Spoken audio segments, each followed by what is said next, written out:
আমার ভিডিও বানানো নিয়ে অনেকের প্রবলেম। তো তাদের জন্য বলছি, দিদিরা, দাদারা, যদি তোমরা আমার ভিডিও ভালো না লাগে দেখবে না প্লিজ। হয়তো আমাকে ব্লক করে দেবে, না হলে আমাকে আনফলো করে দেবে। তো ভিডিও না দেখলে হবে তোমাদের জন্য। আমার অনেক মানুষ আছে দেখার জন্য, অনেক অনেক প্রিয় মানুষগুলো আছে আমার। নিজের মানুষে তো দেখেই না,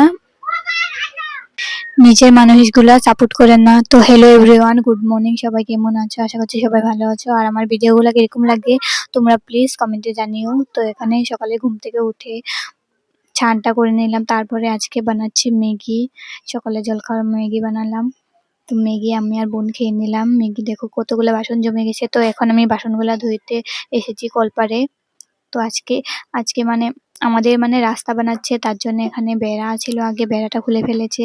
তো রাস্তা থেকে সব দেখা যায় আর কি কলপারে কাজ করলে, তো ভাল লাগে না। আর তারপরে বাসন ধোয়া হয়ে গেছে, বাসনগুলো ঠেমিয়ে গুছিয়ে তারপরে এখানে আমি ঘরটা ঝাড় দিতে এসে পড়েছি। সকালে তো একবার ঝাড় দিয়েছি মা, তো আমিও ঝাড় দিয়ে নিলাম। আরেকবার নোংরা হয়ে গেছিল, খাওয়া দাওয়া করেছে, ভাইও নোংরা করে ফেলে ঘর। তো তারপরে আমি বিছনাটাকে উঠে নিলাম। তো ভিডিওটা কিরকম লেগেছে লাইক কমেন্ট শেয়ার করে দিও। টাটা।